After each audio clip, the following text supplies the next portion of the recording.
Ma'am कैसे करोगे? Sir मैं अपने हिसाब से बता सकती हूँ जो मुझे फील हुआ। मुझे पेपर डिफ़िकल्ट लगा मतलब डिफ़िकल्ट नहीं तो एटलीस्ट एट पार था, जैसे 2024 या 2023 में रहता है पेपर, मुझे उस हिसाब का लगा। जैसे बहुत बच्चे कह रहे कि पेपर इजी था, मुझे ऐसा नहीं लगा। और कुछ क्वेश्चंस इजी थे जिनका स्टैटिक स्ट्रॉन्ग रहा हो, जैसे कुछ कॉन्सेप्चुअल थे, पॉलिटी हो गया, इकॉनमी हो गया। इकॉनमी में भी अगर देखें सर तो उन्होंने थोड़ा सीसैट का टाइप बनाने का कोशिश किया, बट वो ईजी थे। अगर आपको डेफिसिट पता हो, फिस्कल डेफिसिट क्या है, प्राइमरी डेफिसिट क्या है, तो आप सॉल्व कर सकते हैं। तो वो थोड़े कॉन्सेप्चुअल्स थे।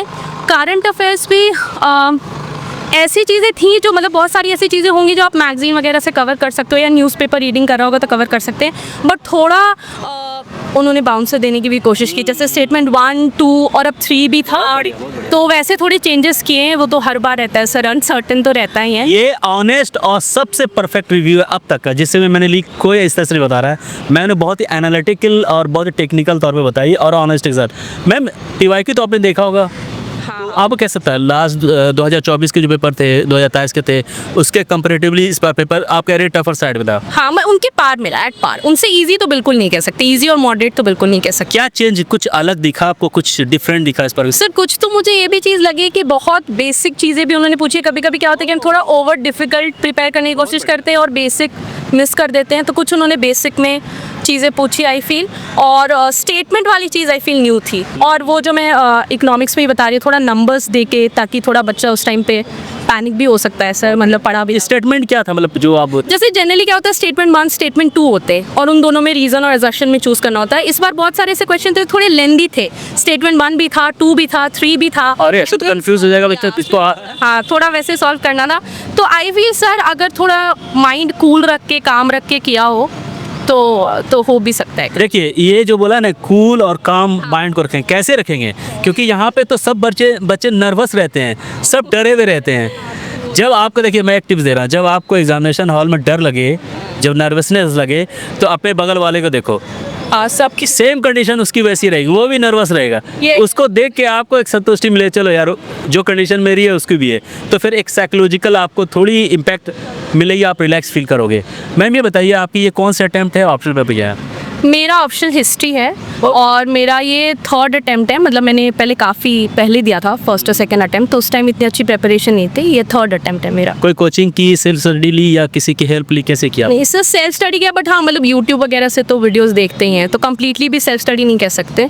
यूट्यूब पे जो फ्री वीडियोस होते हैं जो भी डालते हैं टीचर्स, उसको देखते हैं। देखिए अभी आपने जो बताया ना कि PYQ की सही एनालिसिस आपने बनाई, मतलब कंपेयर जो होता है, मैं जो पूछना चाह रहा हूँ कि लास्ट ईयर के मुनिसिपल इस बार के पेपर में किस तरह के डिफरेंस है, तो मैम ने बहुत अच्छे तरह से समझाया। मैम ये बताइए कि 2023 के जो पेपर थे बहुत उलट-पलट सर थे। एक और चीज़ मैंने देखी, जैसे हिस्ट्री में जनरली एंशिएंट और मेडिवल पे हमारा बहुत स्ट्रेस रहता है और वो हम ज़्यादा पढ़ते हैं। ऐसे मॉडर्न तो इम्पॉर्टेंट पार्ट है सिलेबस का, इस पर मॉडर्न से नेशनल मूवमेंट से स्पेशली 3-4 क्वेश्चन आ गए थे और वो मुझे कंपेयर, मेरा ऑप्शनल भी है सर तो मुझे इजी लगा, लेकिन हाँ वो चीज़ एक न्यू लगी मेरे लिए, मुझे लगता है बेनिफिशियल हुई। बट हाँ वो जनरली हम क्या देखते हैं, 1850 के पहले के यानी ईस्ट इंडिया कंपनीज और गवर्नर जनरल्स ज़्यादा पढ़ते हैं। नेशनल मूवमेंट से इस बार बहुत टाइम बाद में देख रही हूँ, 2-3 साल में शायद उतने क्वेश्चन नहीं आए जितने इस बार आए। गांधीयन मूवमेंट से और गांधीयन आइडियाज से इस बार क्वेश्चंस थी। मैम कितना टफ लगता है यूपीएससी? सारे बच्चे यूपीएससी कर रहे हैं, सबको आईएएस बनना है और देख रहे हैं कि एक नॉर्मल बच्चे भी उठ के चले आ रहे हैं। आपको तो एक्सपीरियंस है, आप तो बहुत अच्छे पोजीशन में, आपको कैसे लगता है ये कितना टफ है ये प्रोसेस यूपीएससी का?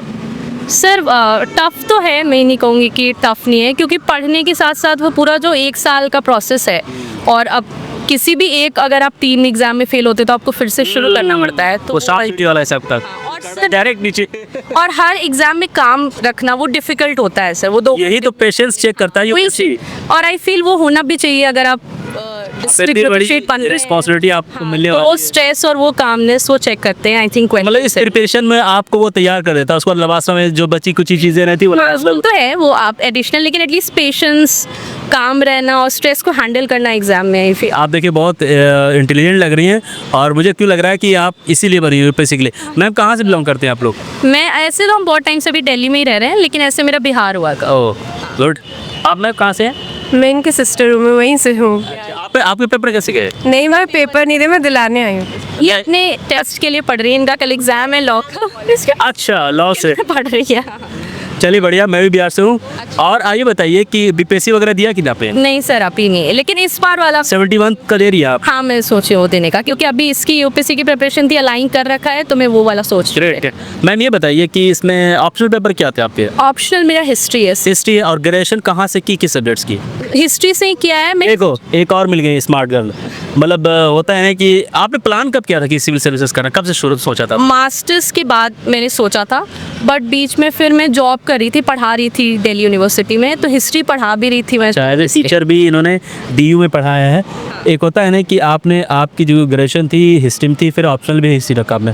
तो कभी हम क्या होता है कि बच्चे जब प्लान करते हैं तो वो ऑप्शनल जो सब्जेक्ट रखते हैं, जो उनका ऑनर्स होता है उसी सब्जेक्ट ऑनर्स ऑप्शनल रखते हैं। तो इससे फ़ायदा क्या होता है कि थोड़ी कम एफर्ट डालनी पड़ती है ऑप्शनल पेपर में।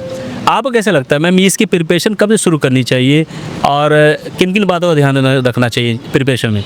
सर मैं कहूँगी 1 साल का टाइम तो लग ही जाता है, बट वर्किंग के साथ भी लोग करते हैं। जैसे अभी मेरा 2023-24 तक था वर्किंग का, फिर मुझे मेरा रिसर्च भी चल रहा था साथ में। तो इतनी सारी चीज़ें आप कैसे कर रही हैं? मतलब बहुत टाइम मैनेजमेंट वाली बात है, कैसे मैनेज कर रही है सब चीज़ को? सर वो भी ज़रूरी था, मैं बिल्कुल छोड़ना नहीं चाह रही थी। वो भी मुझे लग रहा था ज़रूरी है, क्योंकि मैंने एडमिशन ले लिया था तो, और साथ में क्योंकि ये भी ड्रीम है सर, तो इसको छोड़ तो सकते नहीं है। ड्रीम ये आपकी ज़रूर पूरी होगी, मेरे दिल से दुआ है बिल्कुल। क्योंकि मैं बच्चों से बात करता रहता हूँ, बहुत सारे बच्चों से पता चल जाता है किस में क्या पोटेंशियल है, किस में क्या था। वो बात करने के लहजे से, तरीके से आप जब आर्टिकुलेट कर रहे हो, जब आप कुछ बोल रहे हो, उसमें टेक्निकल चीज़, आपकी नॉलेज, एक्सपीरियंस दिखती है, थैंक वो पता चल जाता है। मैम ये बताइए सीसेट के लिए कितनी तैयार आप हैं? CSAT इस बार मैंने सर अच्छे से किया प्रैक्टिस। मुझे थोड़ा टफ लगता था, क्योंकि मैं मैथ्स बैकग्राउंड से उतना मेरा स्ट्रॉन्ग नहीं है, तो मैंने अच्छे से किया। और इस बार मैंने स्ट्रैटेजी भी बनाई है। रीडिंग कॉम्प्रिहेंशन मेरा स्ट्रॉन्ग है, पर मैंने पिछली बार के अटेम्प्ट में मेरा थोड़ा CSAT भी दिक्कत हो गया था, मैं थोड़ा पैनिक हो गई थी और मैंने हर क्वेश्चन के पीछे टाइम बहुत वेस्ट कर दिया। इस बार मैंने जो क्वेश्चंस पढ़े हैं, जो टॉपिक्स पढ़े हैं, तो चुन के क्वेश्चंस ढूंढना वो भी आई फील इंपॉर्टेंट है CSAT में, क्योंकि वो क्वालिफाइंग पेपर है। बहुत बढ़िया। हाँ, तो मैम ये PYQ के बारे में बहुत अच्छे तरीके से आपने बताया।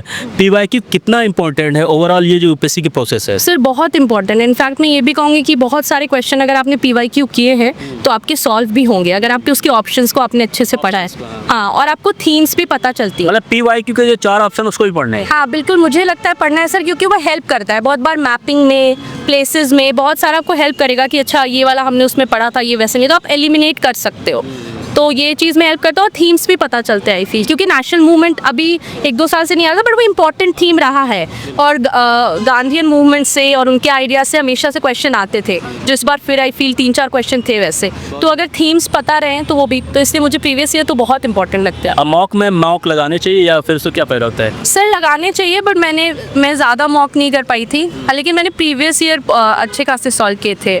मतलब मेरे पास बुकलेट थी 25 ईयर्स के, तो मैंने प्रीवियस ईयर पूरे। तो ओवरऑल जो आज डिस्कशन आपसे हुई उसका निष्कर्ष यही है कि पेपर ठीक थे, बहुत ज़्यादा सरप्राइज नहीं था यूपीएससी की तरफ से, लेकिन हाँ थोड़ा टफर साइड में था। हाँ टफर तो मैं बोलूँगी सर, टफर तो हाँ, सरप्राइज तो खैर यूपीएससी करते हैं, उसके लिए आपको। And you should be ready always because it is unpredictable UPSC, तो you should be ready for any kind of challenges, मतलब प्रॉब्लम और कंडीशन, और यही यूपीएससी चाहती है। हाँ, बट ऐसे मुझे टफ लगा पेपर, ऐसा नहीं था कि नहीं। अगर आपको टफ लगा है इसमें मतलब ईजी है वो आपके लिए, और इसमें आप अच्छा करने वाली कि मेरे दिल से दुआ है। Thank you very much ma'am. आपका नाम? Eliza ma'am. Wish you all the best. Thank you so much. और जल्द आप कुछ IAS ITS बने और एक बार मुझे फिर से इंटरव्यू दें। चलिए, थैंक यू।